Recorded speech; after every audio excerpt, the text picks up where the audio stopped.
All right, welcome into a special edition of the Jordy Culotta Show live here on this Wednesday as we come to you after news breaks following us going off the air this morning. So wanted to get back with you. We appreciate you finding us here at neworleans.football, and we are live here from our Click Here Digital studios. Remember, Click Here Digital located on Interline Avenue in Baton Rouge, Louisiana, helping you out with your digital marketing plans. Remember, you can find them online at clickheredigital.com, or if you're looking for a direct contact, you can just email me, Jordy at clickheredigital.com, and we're helping you with your Google ads, with your social media ads. We're helping you with content, any direction that you may be looking for from a digital marketing plan or standpoint. Let Click Here Digital answer those questions for you today, and we can do it. If you want to get in touch with me, you can email me directly, Jordy at clickheredigital.com. All right, the news happened in a flurry when we came off the air this morning. Brian Kelly made an announcement, and LSU made an announcement after Kelly had alerted the team via a mass text message. He told the squad that he had in fact this morning notified Matt House, defensive coordinator, safeties coach Kerry Cooks, cornerbacks coach Robert Steeples, and defensive line coach Jimmy Lindsey that they will not be retained.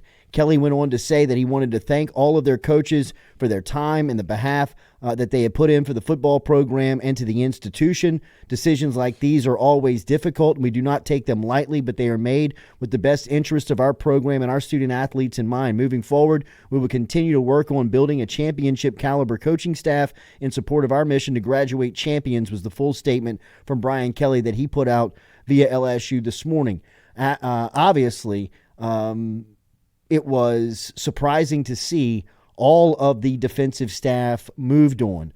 From what I have been told and what I have learned over the last 24 hours, there was some feedback and some pushback from players who were currently on the roster to decisions that were made around players that were deciding to move on, that if Matt House was going to be retained, that it was going to be an issue for players that were going to be back, and it was going to be an issue for finding coaches that they wanted to replace. Look, we have said on this show for a while now that Matt House, it was under the impression that he was going to be retained. In fact, I have on good knowledge and information that during the exit meetings after the regular season, that Brian Kelly told players and defensive players that Matt House was going to be coming back and that there could be a shakeup on the defensive staff. That's all that was said to players after the end of the year. And then once the last month had really cycled, I think some more answers came to come up on some questions that LSU had on what the future of the defensive staff was going to be. And then yesterday, following the video that surfaced with House and some of the defensive players, I think that's when the ultimate decision was made on the defensive coordinator that it was just going to be an overall total change and total overhaul of the defensive room. And at about 9:30 this morning, word was told to the LSU football program, to the players, to the locker room, that the defensive staff would not be retained. So that is, that's the latest here and what is happening with LSU football as Brian Kelly now moves into the offseason and trying to replace an offensive coordinator and the entire defensive staff. And it'll be interesting to see how this is handled. We're going to talk to Wilson Alexander coming up here in 10 minutes. Obviously, Wilson, who covers LSU football for The Advocate and NOLA.com, has been all over this story. We'll ask him what he anticipates here, what could be the shakeout of this, and how he anticipates Brian Kelly to operate, because I have been under the conclusion that Brian Kelly was going to move on a couple of staff members at some point. And I thought for sure that Robert Steeples, the defensive backs coach, and that Jimmy Lindsey, the defensive line coach, were going to be moved on, and that they were going to have to replace that, and that the replacements were already pretty much in line. And I thought those replacements to be Corey Raymond, who spent a year at Florida last year after so many years at LSU, and Bo Davis, a guy who's traveled around the SEC and the NFL, who played at LSU as a defensive line coach, who is now at Texas, to be the replacements, respectively, for Lindsey and Steeples. Now with a total overhaul where you're looking for a defensive coordinator, I don't necessarily know if that's the plan. I'm not sure if you can just plug in, certain position group coaches and build a defensive coordinator or bring in a defensive coordinator after that. So it will be interesting to see what happens on how those spots are replaced, or in fact, do you just bring one guy in, right, in one defensive coordinator and allow him to build the staff from there, or at least have input on how the staff is built, not necessarily saying that it's his decision, his choice, but without question having some type of input. One second.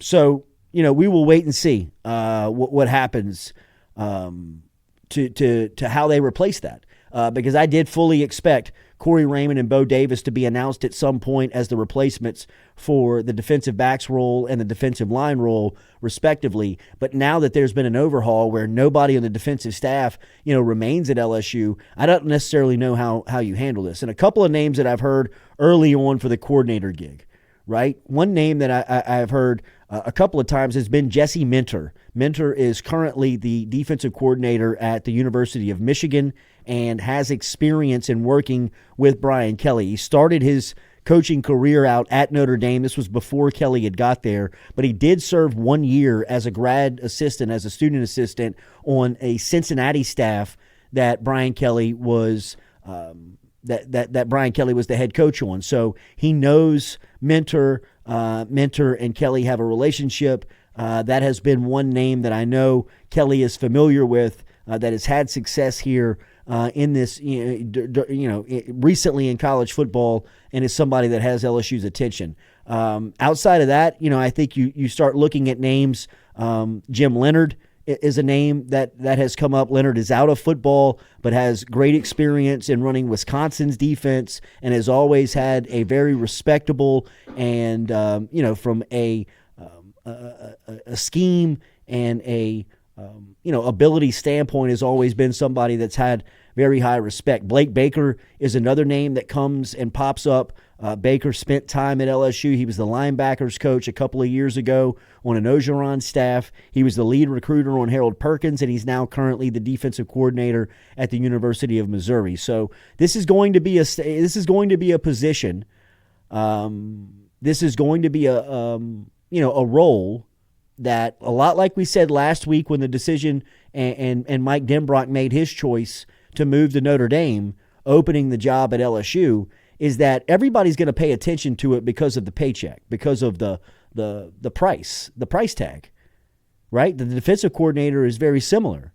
You're going to get a lot of people's attention because you have the resources and you have the ability to pay.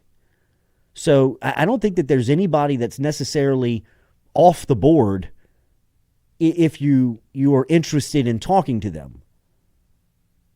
And then from there, I think there'll be some criteria of, obviously, the experience of calling plays, possibly league experience, and what we've talked about when you're looking for coaches. Guys that can not only win with the development on the practice field and having guys produce on Saturdays, but guys that can win in the living room.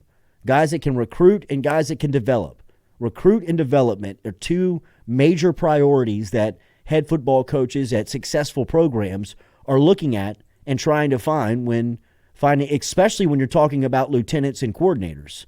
When you're talking about, some of the highest ring of the staff members, the highest paid, the most well-respected, the guys that are tasked with, installing technique, scheme, calls, they are going to, you should have the pick of the litter. You should have the pick of the elite because of what the job will pay.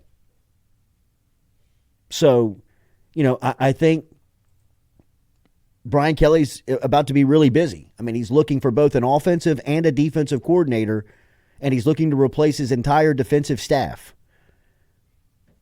I know that John Jancic was left aboard and kept on. But remember, Jancic was brought on initially to be the special teams coach.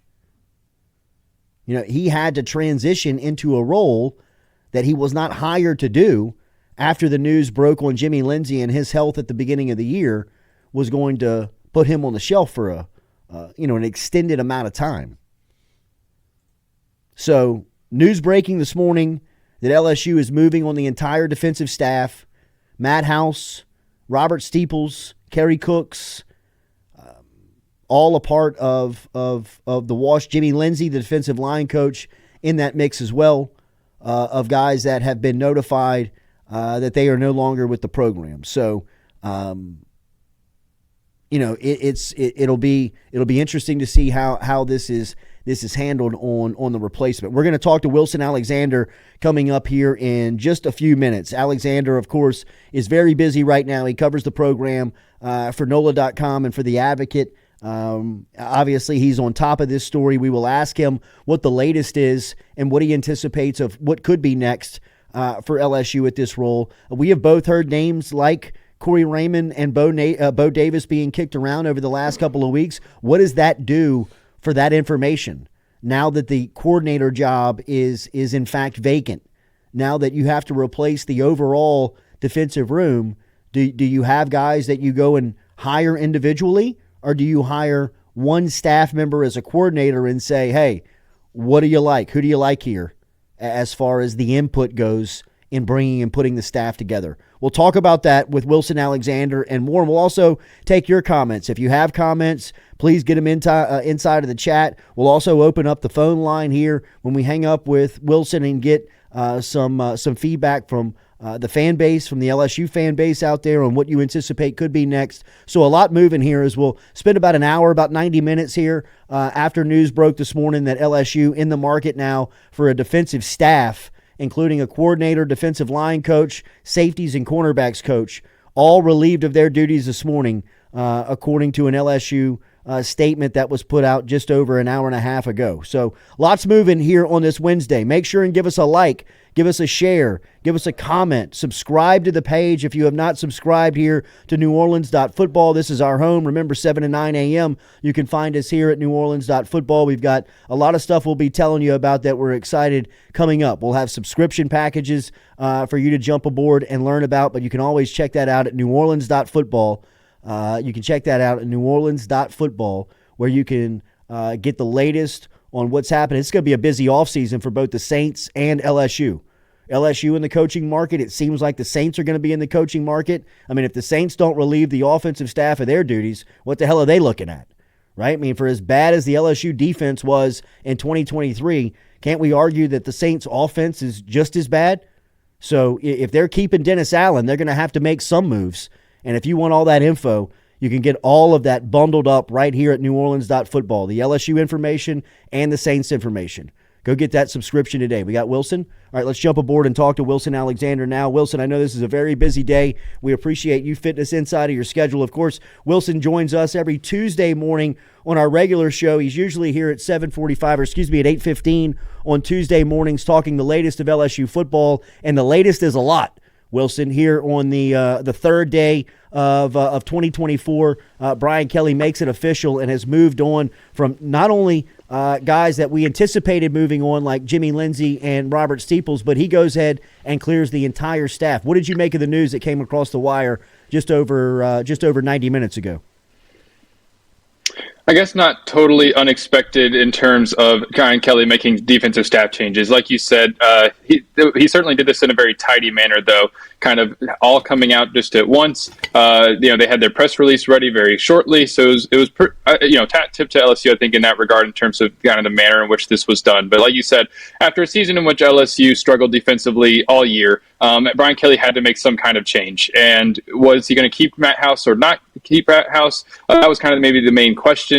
But obviously he decides to move on from him after 2 seasons. If it wasn't obvious by then, it kind of became very apparent in the ReliaQuest Bowl that something really needed to change on the defensive side. A Wisconsin offense that was not very good at all this year. ends up putting up 31 points on LSU. And, Tanner Mordecai has a career day after throwing 6 touchdowns all season. And LSU gave up 30-plus points for the 8th time in 13 games. And so obviously something needed to change, and Brian Kelly's now going to be looking for a new defensive coordinator. Pretty much an entirely new defensive staff as well going into his 3rd season. Usually these moves are made like chess. You usually make these moves knowing what the next move is going to be. Do you think that Kelly has his guy in place? And if so, are there any names that are popping up that you're hearing consistently? I don't know about a singular or a couple names for defensive coordinator. He might have somebody in mind, or at least a few names in mind at this point. Like you said, having moved on from Matt House, he might already have a few targets. When it comes to the assistant coaches, I've heard a few names on that front. Defensive line, I would keep an eye on Bo Davis over at Texas. He often comes up when LSU's looking for a defensive coordinator, but this time it seems like there's maybe a little bit more traction to it. And then Corey Raymond might be coming back as defensive backs coach. We'll have to see kind of how that one shakes out as well. One thing to keep in mind, though, is Kelly going to allow a defensive coordinator to then come in and make all of his own hires, or is he going to kind of make some decisions in advance of the defensive coordinator hire? That'll be something interesting to keep an eye on, because he's typically very involved on the offensive side and kind of lets the defensive coordinator make a lot of decisions. So we'll kind of see how that shakes out. He didn't when he first came in. He hired Kerry Cooks, I think, before he hired Matt House. But that's just one thing to kind of keep an eye on to see how that part of it shakes out. Shea Dixon had it first that John Jancic was going to be retained and kept on staff. He was also a part of this defensive group this past season. What do you make of that news? Yeah, Kelly, like we said, this wasn't a complete and total, clearing of the house per se. I would need to figure out a different way to say that with Matt House's name. But, Jancic and Kelly are buddies. They have been for a very long time. And Jancic, obviously, he had to move from outside linebackers coach and special teams coordinator over to the defensive line 2 days before preseason camp. Kelly himself said it, at one point during the season, that was not a position that was natural for Jancic to coach. That's not his area of expertise on the defensive side of the ball, even though he'd been a coordinator multiple times, both at Georgia and at Tennessee. And so that seems to be probably part of the reason that he was kept on staff, although his role moving forward hasn't been determined necessarily, what exactly he's going to be coaching, what capacity he'll be in. But he and Bob Diaco wasn't fired either today. And he was, of course, coaching outside linebackers and special teams, kind of filling in for Jancic after all that shakeup happened with Jimmy Lindsey's medical issue. And so those two are still on the staff at this moment, and they'll have some kind of role. But what exactly it's going to be is a little bit unclear right now, because Kelly's got to continue to fill out this staff. Monitoring some of the social media over the last couple of hours, you can see that the players are they're celebrating this move, to be quite frank. I mean, there has been some defensive players that have shown their emotion and shown that they have supported this. Did you get the feel that there was a disconnect between the defensive group and the players in covering this team as in depth as you do day in, day out, Wilson? You never got that sense during the season, no. And now LSU players' interviews, it's very limited. It's curated by LSU, who's going to come out and talk. And they're also coached up pretty well over there on what they are supposed to say at different times. But in those sort of settings, you never got the sense publicly that there was that kind of disconnect between the players and the coaching staff. But it became, like you said, over the last couple of days here, it seems like maybe that was an element of what has been going on, because there was a video, I think Jacques Doucet posted it, on the field afterwards, where it seemed like some of those defensive linemen weren't really too fond of Matt House. And, that was just one sort of snippet of a situation. But like you said, some of the things that have come out today as well, it's all been kind of cryptic, but it doesn't seem to be, it seems to support that notion anyway. And so, we'll see now what a new defensive coordinator can do with a lot of these guys who, they got a core of this defense kind of coming back, it seems like. And so now a new defensive coordinator is going to have some, kind of get these players put in the right position. Because that was part of the thing about this LSU defense. It felt like although it was deficient in the secondary, in particular in terms of talent, the talent that it did have up front just seemed like it wasn't maximized this year. Anything on the offensive side, Wilson? I mean, we forget now with all the news really pointing the direction of the defensive side of the ball that LSU, look, they got a big vacancy on the offensive side as well with Mike Denbrock moving on to South Bend to run Notre Dame's offense. Anything on the latest on that opening?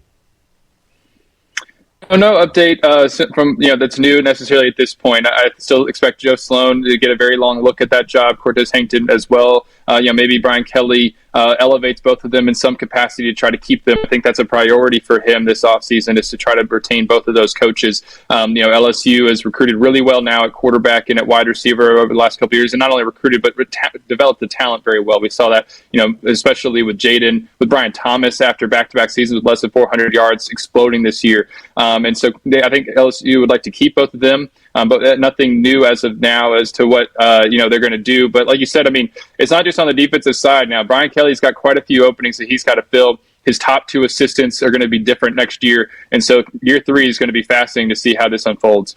One name that I've just heard through, I know you don't do rumor stuff and you don't do hearsay. You're more of a fact finder and doing investigating and reporting the facts.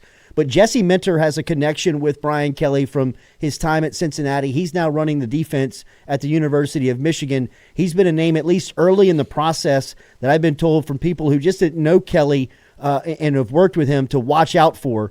Has there been anybody that has popped to you like that maybe somebody has given you and just said, heads up, maybe watch out for a name here that Kelly is familiar with that he could work with? No, none that I could say at this point, and with really any basis in fact, and feel really, really confident about. That Jesse Minter name is certainly an interesting one, though, to keep an eye on, because like you said, the Kelly connections, Michigan has played really good defense, and so that one might be logical. But to answer your question, no, I don't have one that I would really be able to share with like a super degree of confidence at this point. So unfortunately, don't have one for you right now. All right, everybody out there, make sure you are following our guy Wilson Alexander on social media. His social media should be buzzing over the next couple of days and hours here. Online at WH Alexander is where you can find him on Twitter, on X, on social to keep up with the latest of LSU football. He does a great job covering it for the Advocate, NOLA.com. Wilson, thanks for jumping aboard with us on I know what is a very busy day. Thanks for having me, Jordy. Y'all have a good one. There he is, Wilson Alexander, checking in, giving us the latest on what could be next here for LSU football. I agree with Wilson. I think the sentiment of, look, we both heard names like Bo Davis and Corey Raymond as popular replacements and guys that most probably were on their way into Baton Rouge, and they still may be. They still might be. But with that information of what we were hearing was that the replacements were only going to be for those position groups, defensive line and defensive back. Now with the news today that Matt House has been removed and you're looking for an overall coordinator to run that side of the ball, how much stock do you put in of that hiring of guys that you're just placing in individual position groups rather than saying to the defensive coordinator, hey, what do you want to do? Do you have any guys in mind? Do you want to be a part of the process of interviewing these guys?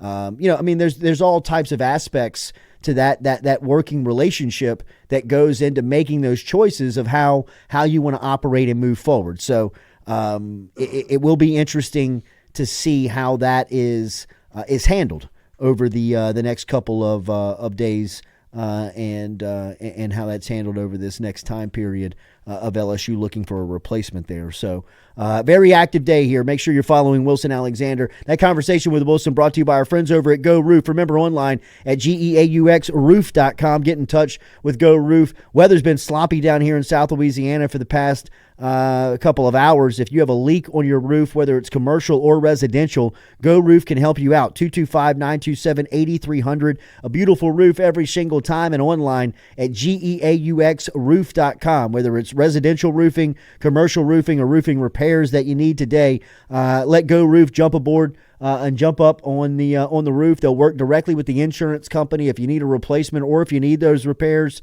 and they'll take the headaches out of the game for you. 225-927-8300, 225-927-8300. Get a 2-year free workmanship guarantee with all new roof installations. I was picking up some breakfast when I got off the air this morning, and somebody was asking me. Somebody was like, "Don't you do a read for a roofer?" I was like, "Sure do, man. You got to call them. Go Roof, 927-8300. Tommy and the crew, let them take care of you. 225 area code. And look, with our expansion into a new audience with our friends over at NewOrleans.football, if you're watching here, I know Stewie pointed out somebody who was like who had a comment early on saying, "I don't even really follow LSU football, but I know that this is big news, so I'm checking this out."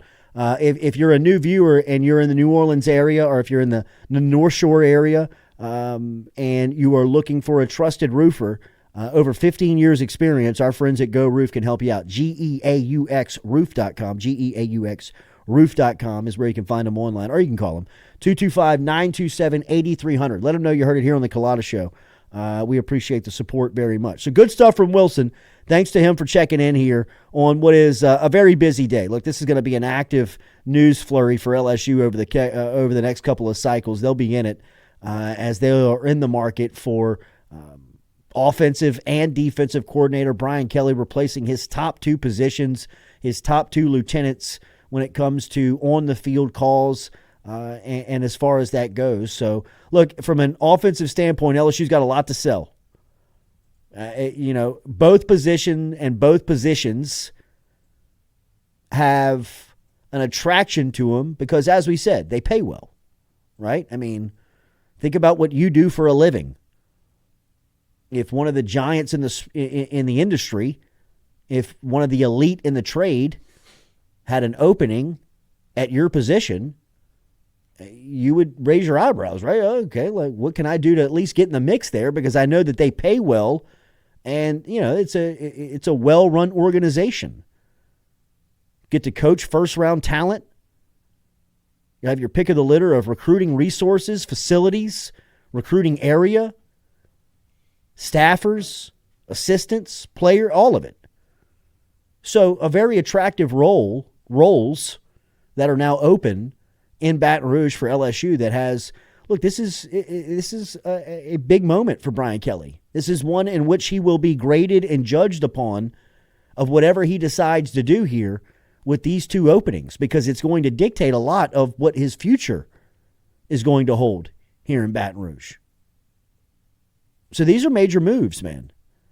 If he decides to stick with Sloan, if he decides to stick with Hankton and Sloan, if he decides to go with Hankton, if he decides to go, whatever he decides to do. I mean, he's got big-time decisions to make both on the offensive, and he's got to go find replacements on the defensive side of the ball at every position group. Coordinator, defensive line, safeties, linebackers. I mean, Matt House was the linebackers coach.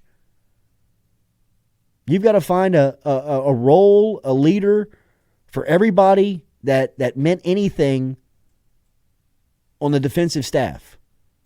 And you got an offensive coordinator role that's open right now. So it's a big moment for Brian Kelly.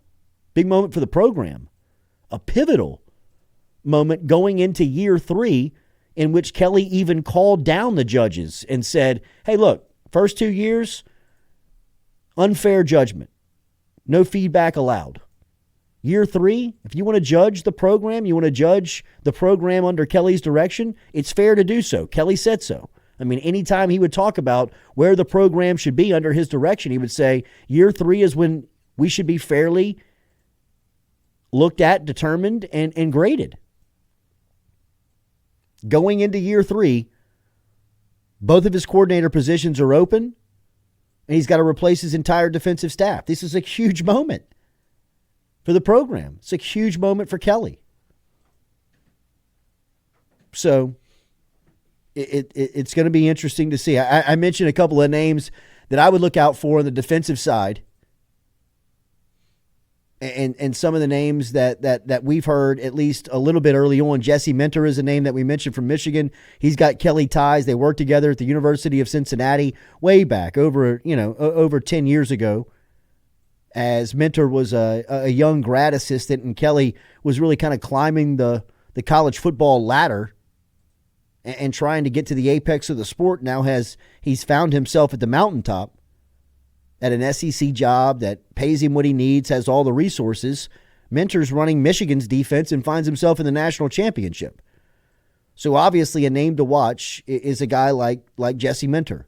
Jim Leonard is another one that pops up when you're talking about defensive minds that are available right now. He's out of football, ran Wisconsin defense forever, played in the league, well-respected, kind of comes with that Dave Aranda cachet. In fact, when you talk to people around him, they always mention kind of Dave Aranda 2.0. So maybe Jim Leonard's a name to watch out for. Blake Baker is a name that has Louisiana ties, married to a Louisiana girl, has spent time on LSU staff, has proven that he's a top-flight recruiter and running Missouri's defense the past year and a half to 2 years. He's shown that he can call plays on this level. He's a guy that I think from a young, long-term play makes a ton of sense. And then, there's guys out there that, are a little bit off the board right now that, maybe if you can reach and get, I've heard Ryan Nielsen's name.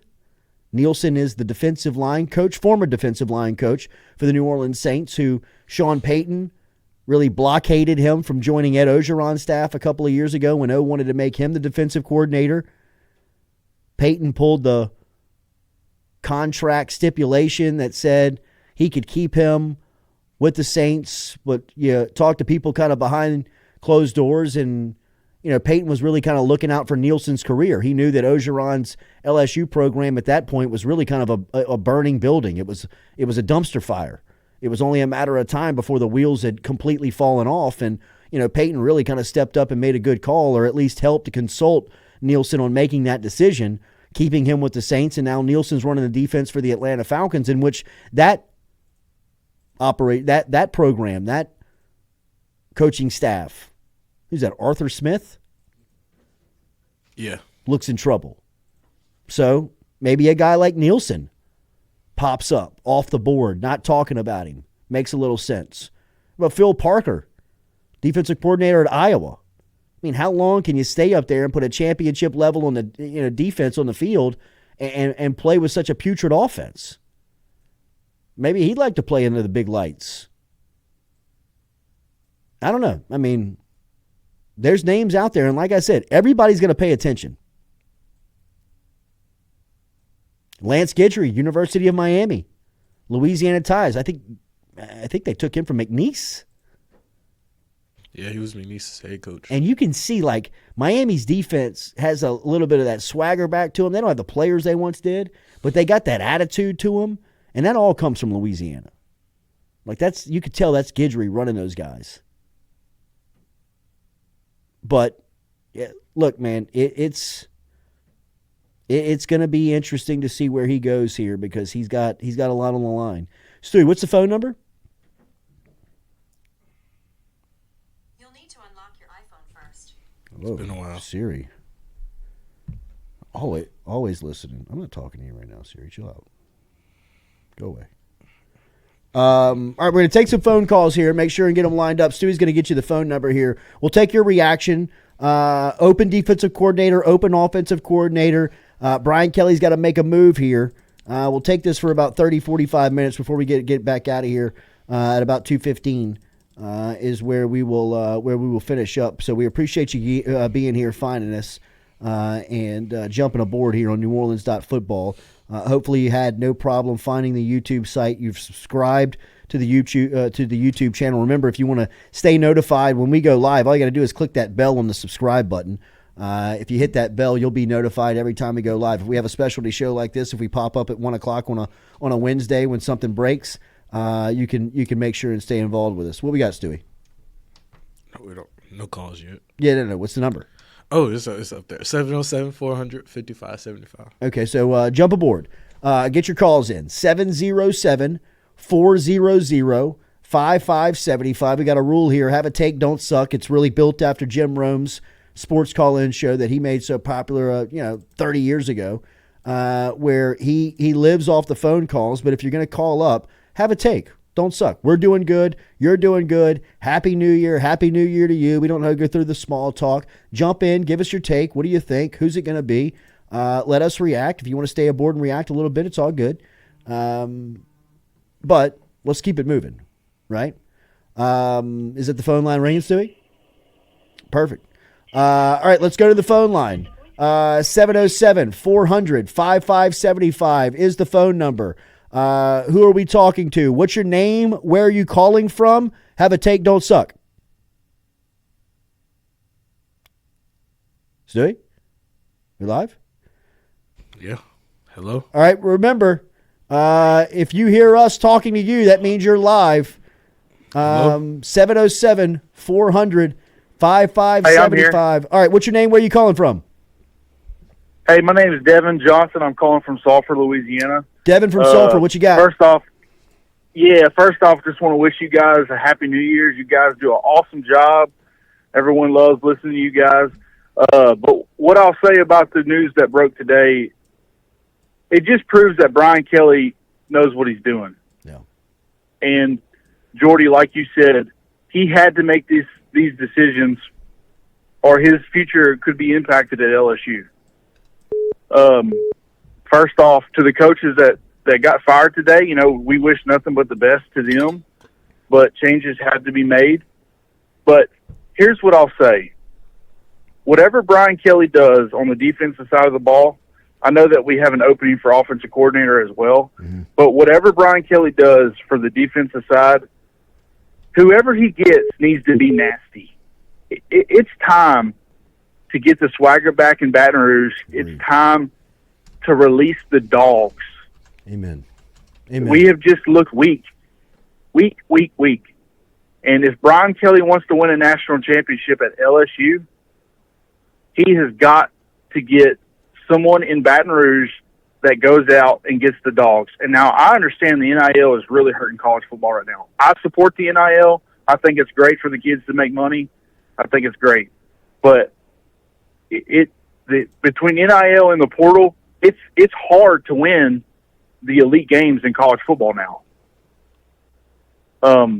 But I'm just ready for a defensive coordinator to come in and bring back the old days of LSU defense, where the crowd in Baton Rouge just feasted off of it. I mean, it's time. You won games defensively, yeah. Brian Kelly has to do this. He has to get it right. And if he doesn't, it's not going to be good for LSU. And also, hopefully Smith and Guillory will stay for next year. If not, it's going to be hard to replace them guys in the portal. Agreed. But that's all I got to say, guys. Thank y'all so much for taking my call. I appreciate it. Happy New Year's to you guys. Happy New Year. Great call. We appreciate it. Good insight there. And look, I agree. Maybe this move was built and made with the mind of keeping somebody like Mason Smith aboard and keeping him in the program. Harold Perkins. I mean, you've seen some of his reactions over the last hour and a half. 707-400-5575 is the phone number. 707-400-5575 is the phone number. Have a take, don't suck. Remember, you can jump aboard. Tell us where you're calling from, and we will take your reaction here to the LSU defensive coordinator role opening up this morning, along with the offensive coordinator role that was open last week. All right, let's go right back to the phone lines and jump aboard here. 707-400-5575. What's your name? Where are you calling from?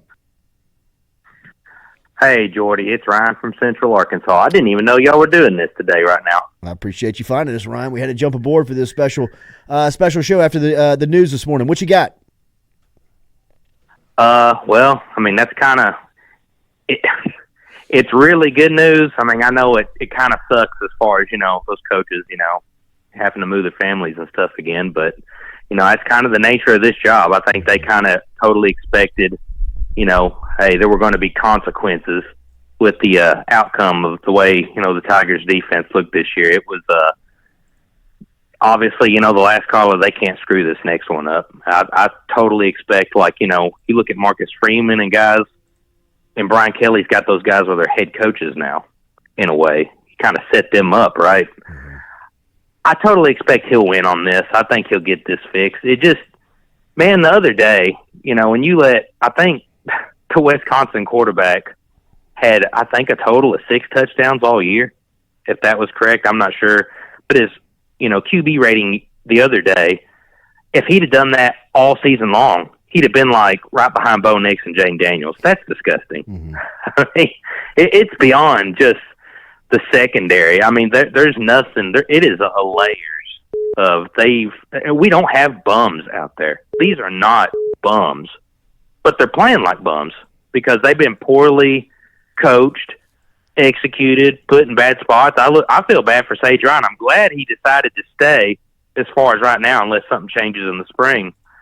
But he needs to be in a safety role. They've mismanaged him, badly used him, and, he's putting his head down all the time when a play happens, and he's giving up a play, getting burnt. It's just they've done nothing right. And I want to get back to, I was kind of skeptical about this because of last year. I mean, really, we look, we did win the West, and, we ended up winning 10 games last year. But if you really look at it, We didn't let Harold Perkins run free till we played Florida. Yeah. And barely some in that game. It was really till I went to the Ole Miss game that they finally, and I remember hearing, we listened to Lane Kiffin. What do you think was the biggest difference in the game in the second half that really just made LSU run away with it? Well, he kind of smirked and he said, well, they let 40 loose. That's right. That's right. Every game last year when we did put Harold Perkins out there, and I saw you talk about it, and everybody's ranting about, why is 40 not out there all the time? Every time this guy's out there, he makes a play. And I don't know if it's Brian Kelly or Matt House wanting them to blindfold themselves in the dark and do kumbaya and yoga, and that's the standard of what they're expecting them to do before they get out there. But it's like, this was a problem last year. It shouldn't have took a rocket scientist and halfway through the season after you get blown out at home by Tennessee, a loss to Florida State, which, there's moments when he got on the field there and he made plays. Mm-hmm. It took halfway through the season to say, hey, let's let this guy be a dog and just get after guys. And it's like the same thing we've done this year with, like, Deshaun Womack and guys like, Whit Weeks. It's clearly playing harder than Armand Spates. And I don't like to mention kids' names. I really don't. But, I mean, it's like night and day. Like, what else do you need? Like, why are we not?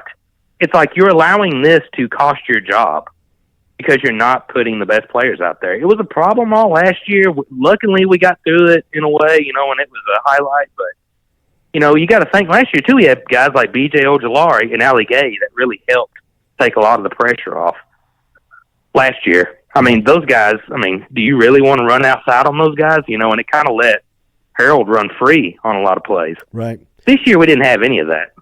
And it just, they play too high. They take gaps. Half the time it was the wrong gap.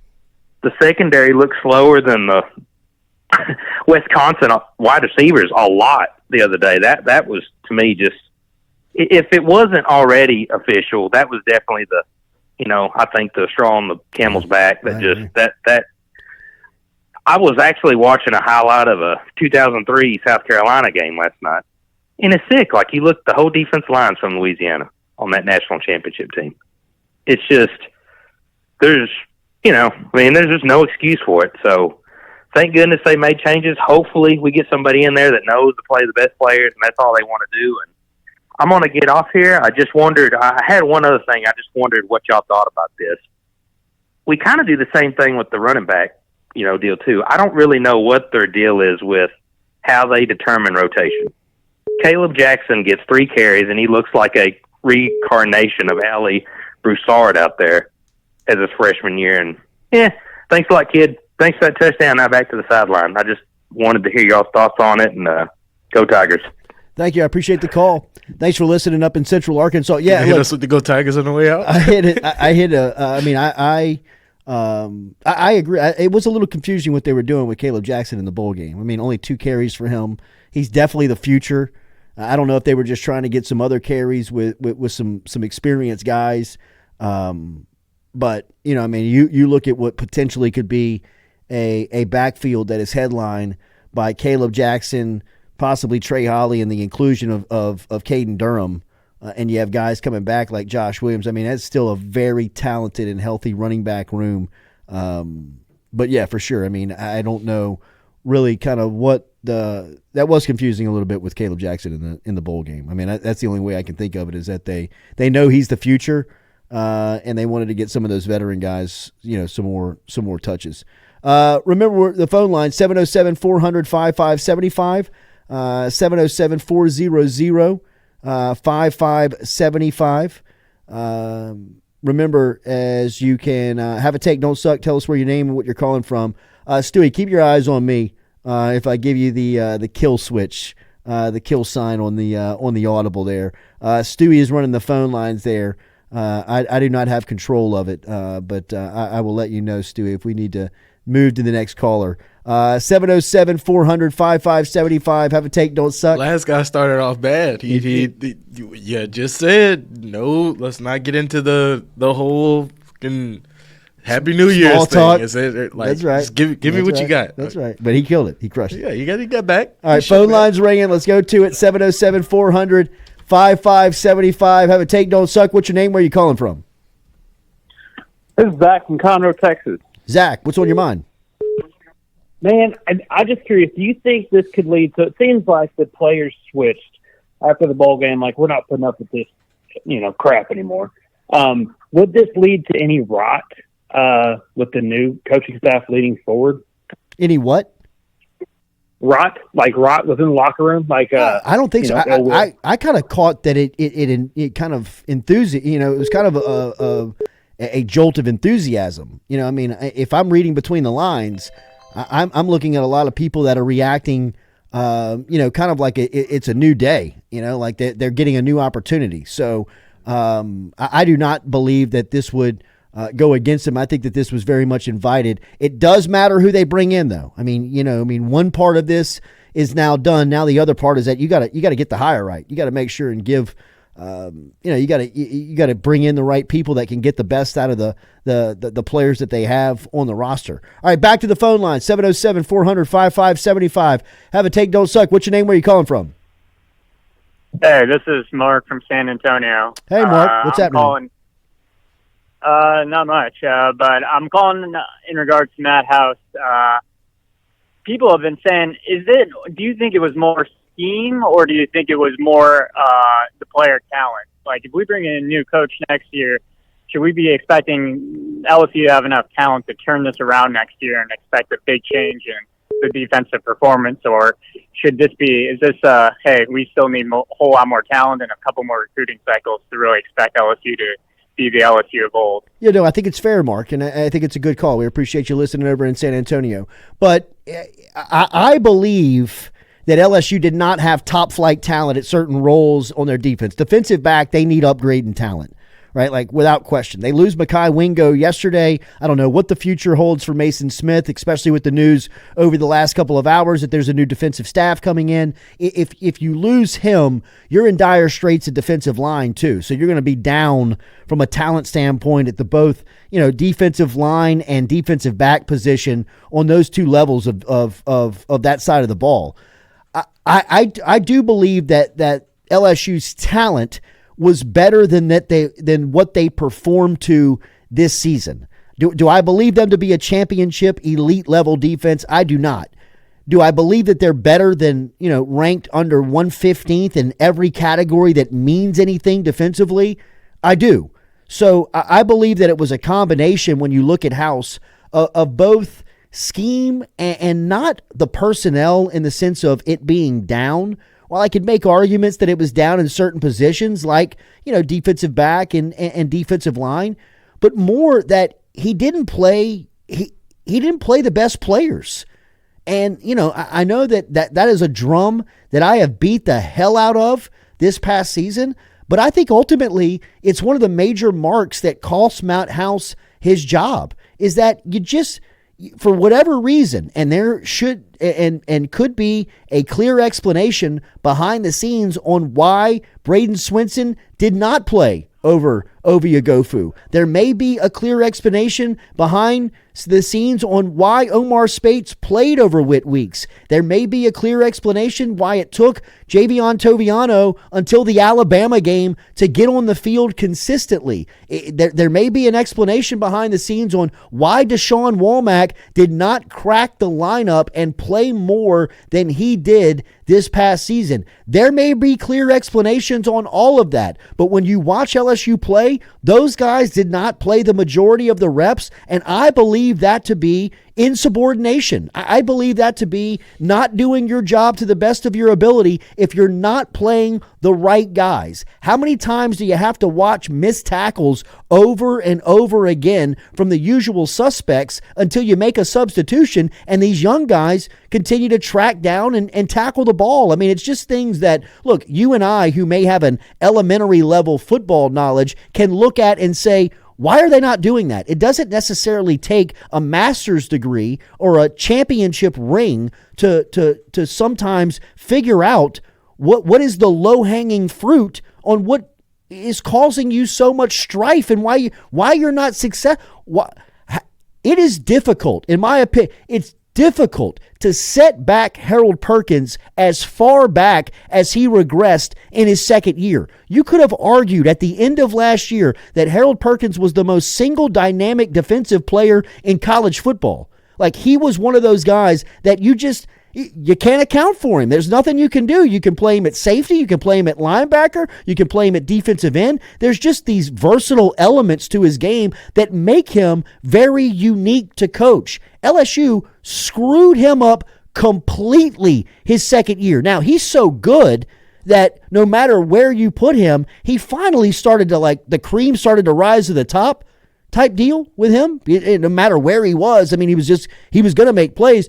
But from a coaching standpoint, they screwed up Harold Perkins as much as I've seen anybody screw up a dominant football player. Like, Harold Perkins lives in a category to me where he's so good that it's difficult to screw him up, right? Like, I mean, he's one of those players where you're like, hey, man, you're a football player.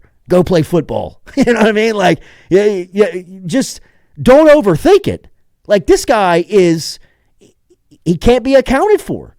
And how much LSU's multi-million dollar defensive staff screwed him up, it's inexcusable. Like, how did it take so long to figure out that Perkins was out of position? How do you not turn back on the film from last season and see how dynamic he is in certain roles, that it doesn't matter how much film Nick Saban had of Harold Perkins. It doesn't matter how much film Jimbo Fisher had, Bobby Petrino had of Harold Perkins. They couldn't stop it. Lane Kiffin. Lane Kiffin's he's probably the best play caller in football. Not college football, in all of football. He's in the discussion as one of the best play callers in the sport overall. He was the one that was like, I don't know what they're thinking over here, but the fact that 40 doesn't play is incredible. I mean, like, they asked Kiffin last season in Baton Rouge, like, when was the moment that the game changed? And he was like, when they left 40 on the field. I mean, like, other coaches were like, good Lord, don't overthink this thing. I mean, this guy is dynamic, and LSU overthought it to a degree where they almost made him irrelevant. Now, Perkins is so good that he'd make the plays. Just put him out there. He'd find the ball, go make the play. But they tried like hell to almost ruin him.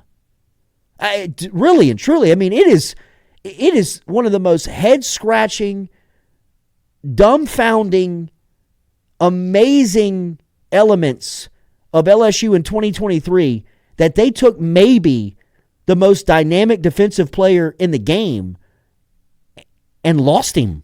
I mean, like, they lost it. Like, they hit him. They didn't put him in the best opportunity to make plays. And to me, that's the stuff that cost house at the end of the day. Like, how does Whit Weeks not play? How does Toviano not play? How does Deshaun Womack not play? How does Harold Perkins so far out of position? Like, all of those things could never really be explained. And then you get to the end of the year and you play a Wisconsin team that, let's be real, I mean, that's a high school team on offense. I mean, they were Mordecai was averaging 150 yards in the air a game. He doubled it in the first half. I agree with the last caller. That was the straw that broke the camel's back. I mean, it was like, look, we're almost giving you like this grace, this like kind of like get into the offseason and allow the fan base to forget about everything that they saw in the regular season. And the football gods have given you a 2A high school football team in the state of Louisiana to play. I mean, like, Wisconsin. I mean, like, a bunch of undersized white dudes running around out there for LSU just to go feast on. Meanwhile, they have a career day. Like, it's a slump bust. These guys had a day like that in 8 weeks. You go play LSU in the bowl game, they're not riding high in the offseason. Hey, Mordecai's name's all over the Wisconsin offensive record books now. Nobody would even have known that he went there for a year if he hadn't played LSU. I think it's stuff like that you look at, you're like, I mean, what do you want me to do? I mean, if you're Brian Kelly, it's like, look, you got all this life, you got the security. I mean, you could have walked in there today and said, we're keeping Matt House. I think he tried to do that yesterday, and Mekhi Wingo was like, I'm out. Harold Perkins was like, okay, well, I'm looking for a new deal. Mason Smith saying, okay, well, I'm going to go to the league. Like, you have to be aware that, like, these guys, they're not playing that game. And I think once he saw that reaction, once that video surfaced, I mean, I think that you look at that and you're like, man, I mean, that's the captain of the team. He's number 18. If he doesn't like the defensive coordinator, you got to read into something of that, right? I mean, that guy seems to get along with everybody in the program. I've never heard a bad word said about Mekhi Wingo, ever, by anyone. Staffer, coach, player, teammate.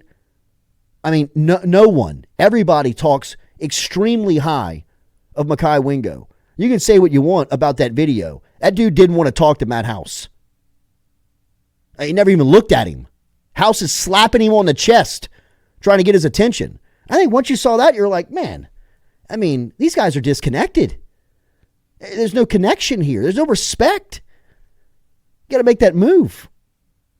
Grown folks, what's the video I keep hearing about? Jacques Doucette caught video. He was just recapping the game. Jacques was not doing, there's no TMZ, no nothing. I mean, he's just down in the mix, getting the reaction from the game. And it's, where is it? Stu, do you have it? Let's play it. I mean, we will play it here. But it's just it's an awkward interaction between the defensive coordinator and three of his players following the ReliaQuest Bowl. We got a caller on. He's been waiting. Oh, I'm sorry. Let's go back to the phone line. We'll play the video after the call. 707-400-5575. What's your name? Where are you calling from? Sorry for the delay. Sorry for making you wait. It's all good. This is Drew from Brownsville. Sorry for the background noise. All My good. son is playing with a Bluey toy. You know? Yeah. Still, we have the young son, so he gets the Bluey thing. No. But anyway, I know what you mean. Anything to keep so him distracted. Get him an iPad. Right. He's a year and a half old, so Not at yet. that time. But anyway, so just a couple things. So I'm pretty sure we would all be on board with a coaching change trio of Blake Baker, Corey Raymond, Bo Davis coming in. But also, do you think they reach out maybe to former players that are in the coaching world, like Zach Mettenberger or Brandon Harris, to kind of fill if Joe Sloan or Cortez Hankton gets elevated? And also, one last thing, and then I'll let it go. I watched East Ascension play Neville in the playoffs a couple years ago, and I was much more impressed by the 5-star EA has when he was a true freshman, Briston Martinez, than Zaylance Hurd. Mm-hmm. Maybe it was Zaylance Hurd already looking forward, like playoffs. That Neville team wasn't that good. They were the 2 seed, but it is what it is. But I'm not too stressed just because of that, seeing that, and knowing that Bo Bordelon's waiting in the wings, and Tyree Adams, and all these guys that we just have waiting. But anyway, thank y'all. Appreciate it. Thanks for the call. Thanks for listening out of Brownsville. We'll get to all of that. Look, I said it this morning. If there's one position group that you can take losing a 5-star type talent like they have, and it looks like they are going to in the offensive line, it's that position group. I mean, Brad Davis has done – I don't know what else to say about Davis, about the talent that he's brought in. I mean, you can literally lose Lance Hurd, and, for the most part, I mean, I don't want to be too arrogant about this, but I mean, for the most part, you might not feel it. I mean, you get 2 more years of Emory Jones. I mean, you get 1 more year of Emory Jones and Will Campbell, which is the best tandem maybe in the sport, definitely in the league. You got backups to those guys, like he mentioned, Bo Bordelon, who's come along and progressed extremely rapid over the last 2 years and is in a position where he'll be ready to play in his 3rd season next year. You'll have a guy like Weston Davis who's going to be waiting and preparing in the background, who's a 5-star tackle as well. You got Ethan Callaway out of North Carolina. He's their best offensive lineman to come out of that state. I mean, they've done things on the offensive line that LSU is just not used to. It's what they used to do at defensive back. It's when you would walk into the defensive back room and you're like, oh my God, like, who's Therold Simon? The guy's a pro. You know what I mean? Like, he's a pro that's on the bench because he can't crack the starting lineup. I mean, it's, guys like Ron Brooks, who's the starting nickel, getting drafted in the 3rd round. Where you just had this insane type of talent, right? So look, by no means is LSU football's roster better without Zalance Hurd than they are with Zalance Hurd. I don't want to make that argument because that's dumb. That doesn't make any sense. They're a better team and a better program with Lance Hurd a part of it. Can you overcome Lance Hurd leaving? You can. And it looks like he's going to leave for an SEC Western Division rival. I mean, I expect him to end up in Oxford at Ole Miss. And, for as much as that sucks, and it does, that you're going to have to play that guy the next 2 years, okay. I mean, like, you can overcome it.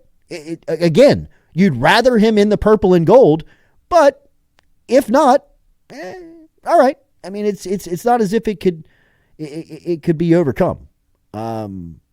So we'll see. We have a phone? Let's play this video real quick. If you have it, Stewie. Do you have this ready? This is the video from after the game. This is Matt House going to greet Jacoby and Guillory is 90, and that's Makai Wingo 18. You guys dominated the second half of the time. Great job. Proud of you.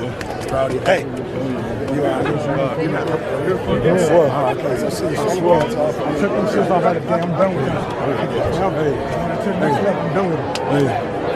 I mean, that is Makai Wingo. I mean, he's done with it. I mean, he won't even look at that. That was awkward, right? I mean, like, look, I'm not here to do TMZ podcasting and YouTubing. I'm not here to break down. That was awkward. I mean, we've all been in situations where you're like, whoa. I mean, this guy. I mean, Matt House had to ask him, "Are you all right? Are you okay?" You know what I mean? Like, and you could clearly tell Wingo's like, "Man, I'm done. I'm done with this. I'm done with y'all." All right, back to the phone line, 707-400-5575. What's your name? Where are you calling from? It's Kenny. Kenny, where you calling from? Down Springs, Louisiana, bro. Hell yeah. What's on your mind? I got a quick take, and it don't suck. BK knows what he's doing. He left it in the hands of House to develop and play the right players at the right time, and House didn't do it. And now House is looking for a new house. Later. Appreciate it. Thank you, Kenny. Look, I think it is that simple. I really do. I think that there were I don't think Brian Kelly wanted to make this move. I think Brian Kelly was fighting making this move. I don't think he wanted to make an offseason move where you have to replace both coordinators. I think the Mike Denbrock stuff was surprising 2 weeks ago. LSU felt comfortable after A&M had made the run after Denbrock, and LSU had presented the extension and the raise that they felt like they were in a good place with Denbrock. And then, Notre Dame had something that LSU couldn't compete with. That's home for Denbrock, right? I mean, there's not enough money and enough years and enough security that can say, hey, look, he wants to go home. So the offensive coordinator role opens up, and I think that really kind of saves Matt House, really like from having to have his job pulled from him. And then you go play Wisconsin, and, it's like you have this team that it's like serving up for you on a tee to go out with a bang, go out with a good vibe, with a good feeling into an off season where the regular season was so bad. It was so, just horrible that you got an opportunity to kind of like get out of jail here, beat down a Wisconsin program, let everybody forget about it in the offseason, but it just doesn't happen. It didn't happen. I mean, Wisconsin goes wild offensively, throwing the ball all over the yard, having career days, and then you have stuff like that popping up after the game. If that's the only thing that happens, does Matt House lose his job? No, like not at all. But that being like the cherry on top of all of that's gone on this season, it's like, enough's enough. 707-400-5575. Have a take, don't suck. What's your name? Where are you calling from? How are you? I'm good, Paul. Hey, I was just going to say, do you think with this news, you think there's a chance that Wingo might come back for his last year? Just curious. Thanks, guys. Appreciate it. Yeah, I thought about that. I don't. They would definitely take him back. I don't know. You know, I mean, that's another thing you read into this. I mean, Mekhi Wingo, like we said earlier in the program, I mean, you never hear a bad word about this guy by anybody, staffer, coach, anybody around the program. I mean, all of it. He sends his thanks, his gratitude letter announcing he's going pro. He thanked Eli Drinkowitz in the letter. I mean, he thanked everybody who meant something in his NFL career. Robert Steeples, his high school coach, a guy that meant a ton for him, you know, landing in Baton Rouge. Jamar Cain, who is his defensive line coach. He didn't even thank Matt House. They had 2 years in the program. Like, read into it what you want, but I mean, that's the captain not showing gratitude to the DC. If that means something, yeah, I mean, ultimately, if you can call Mekhi Wingo and say, hey, look, a guy that you obviously didn't vibe with is not coming back. Would you be open to maybe coming back if that was the case? I know you definitely have the conversation, right? Like, I mean, you with 100% have a conversation. All right, back to the phone lines. What's your name? Where are you calling from? John Roy, calling from Monroe, Louisiana. Hey, John, what's on your mind? We should have never let our strength coach go. I've never seen the defense get pushed around like that. That's just my opinion. You talking about Tommy Moffitt? Sir? Tommy Moffitt? Yeah, Tommy Moffitt. We should have never let him go. I just think he was the best we had. Is that all you got? Yeah, that's it, brother. I appreciate you, John. Thanks for listening up in Monroe. Thanks for the call. Yeah, look, and other teams saw that. Moffitt got scooped up pretty quick by Texas A&M, a conference team. I would disagree with that. I think that LSU towards the end of Moffitt's reign was a little, they seemed a little out of shape. They seemed like they were pushed around a little bit. I think that, Tommy Moffitt was at LSU for 21 years. That time in college, that is an eternity in college football. I mean, he is as good, as successful, and as influential in the game as you'll find from that position. He's a college football Hall of Famer, in my opinion. I mean, he's been a part of national championships at Tennessee, and he's been a part of 3 national championship wins, 4 appearances at LSU. I mean, that has a lot to do with what's coming out of the weight room, and Moffitt has been in charge of that. But I also agree with you that LSU looks, again, a little undersized on defense. They look a little undermanned on defense, and that's some of the stuff that we've talked about that they got to get right in recruiting. Do we have anybody on the phone? All right, phone lines are open. About 10 more minutes here, 707-400-5575. Always appreciate the interaction. Thanks for all of you that have found us here at NewOrleans.football. Make sure and like this post. We've got about 165 likes right now. We'd love to get to 200 before we get out of here. So if you're watching and you have not clicked that thumbs up or any interactive button with us, make sure and do so. Please hit that like. If you want to share the post on your social media, that'd be awesome. We appreciate that very much. All the comments are great for us. If you're watching and you have not subscribed to the channel, make sure and do so. Anytime we go live from the Jordy Culotta Show will originate here at NewOrleans.football. And just a little bit from the background standpoint, I know we've had some people that have asked what's going on with the move. If you just look at the NOF network and look directly under the title of this channel, you'll see the amount of subscribers that they have, and they're sitting at 69,400 right now. If you click back over at the Culotta Show, we're sniffing about 17,000 right now, which is good, which is awesome, which is a nice little run. But I mean, for what we're trying to do, I mean, that's still the shallow end of the pool. We feel like we're in the deep end now, and we're making a huge push to get to 100,000 before next football season. And if you can have 100,000 subscribers on YouTube, your life changes from a marketing standpoint, an advertising standpoint. We do a lot of the advertising selling here directly. If you can get to 100,000 subscribers on a YouTube channel, the advertisers really come to you. So this was a move to get us into a bigger audience, and our being here every day for NewOrleans.football gives them content. So Nick and I are great friends. We have talked about this for a long time, and now we're doing it. So we're here. We appreciate your finding us. Make sure to subscribe, like, share, comment, all of it. Back to the phone lines we go. 707-400-5575. What's on your mind? What's your name? Where are you calling from? William from Monroe, Louisiana. What's up, Willie? What you got? LSU's defense gave up 500 total yards against Wisconsin. You have 5 stars all over the place. Like, it's just mind-blowing how bad Matt House can ruin the defense in the span of 2 years. It's mesmerizing. I think that Harold Perkins is the great example, right? I mean, Perkins is this guy, this bright and shining ornament that you look and you see in just a freshman role how he has, come in, been so versatile, a guy that can do so much. And in just the second season, LSU staff they've lost him. I mean, like they have. You can go through series and games and halves where you're like, where is Perkins at?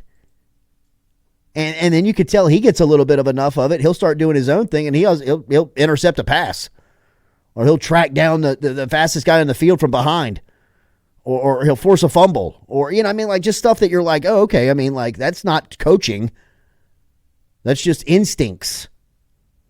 And he's got all of that, and they can't find a position for this guy? Insubordination. I mean, like, give me a break. Give me a break. I mean, like, what do you do? Like, what do you do? I'm in sales.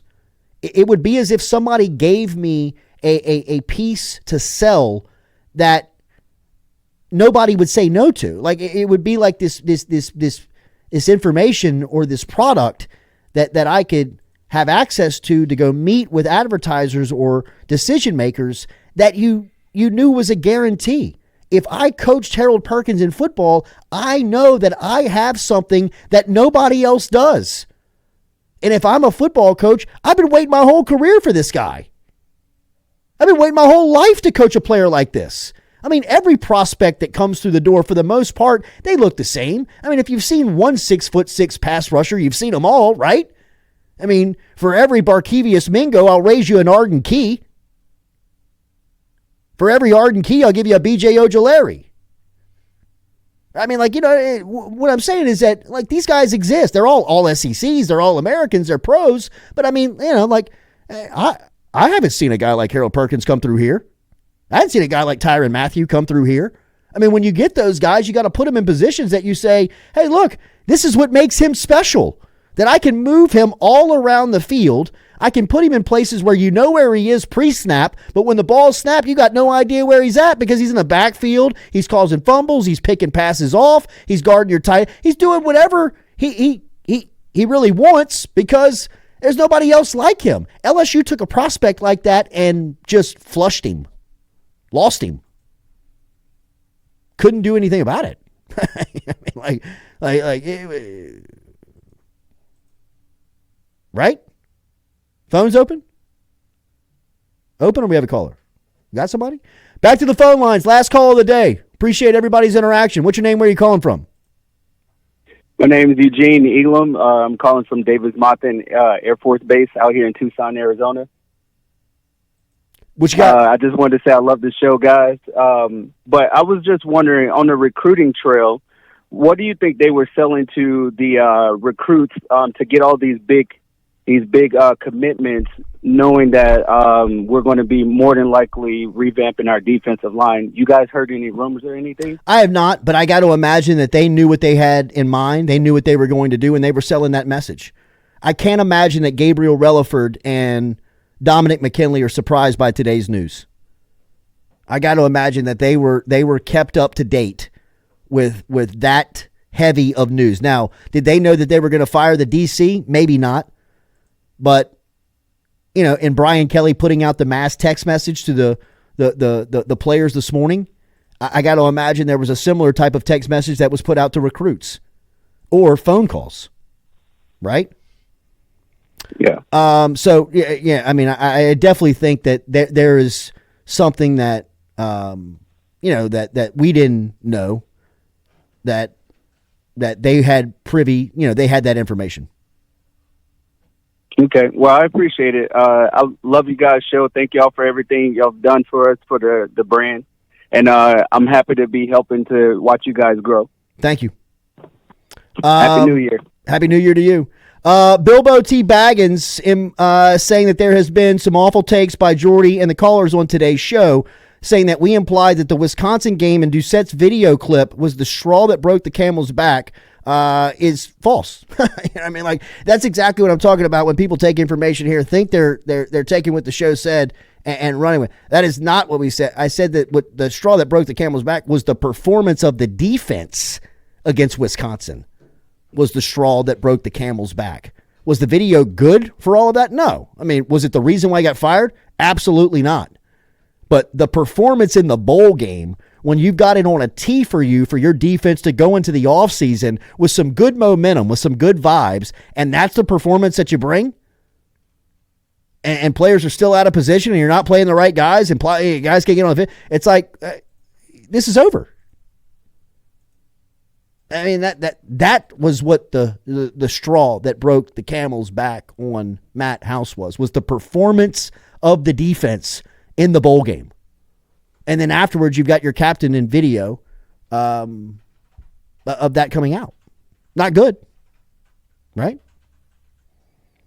So, thanks for everybody being a part of today's show. Thanks for everybody interacting with us, finding us, like, share, comment, as we appreciate you being here. Make sure and tune in tomorrow, 7 a.m. I expect there'll be more news today. There may be more news that pops today that we'll have to react and talk about tomorrow. So come back with us, 7 a.m. right here, NewOrleans.football. Like, share, comment, subscribe. Appreciate you as always for being there. Have a great day.